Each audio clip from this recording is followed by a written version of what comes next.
Good evening, everyone.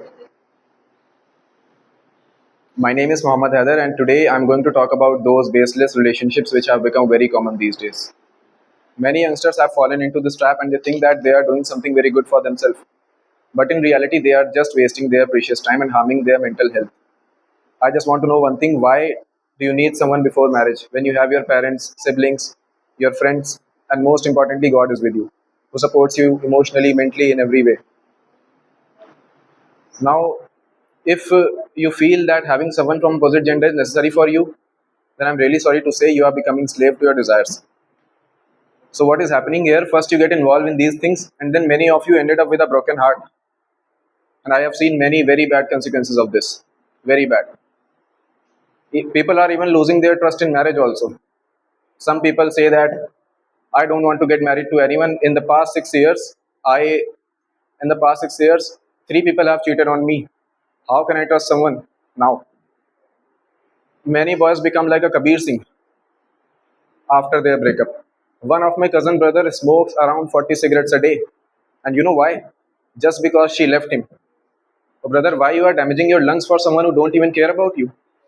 Even I have seen some girls who ended up being hospitalized after their breakup. I mean, you are laying in the hospital while having a drip in your arm for that person who is chilling out with his friends at. I just want to tell you one thing, and we all know that if not today, then tomorrow. We all have to get married, right? And after marriage, we cannot run from responsibilities. We will have that much responsibilities on our shoulders, and we are going to face a lot of things. So at least before marriage, enjoy your life as much as possible, and not with any fake person, but with your parents, your family members, and most importantly, with your own company. Go to the gym, lift some weights, eat well, go for solo traveling. I think solo traveling is one of the best things to keep your mind happy and healthy. It is one of the best thing I have ever experienced in my life.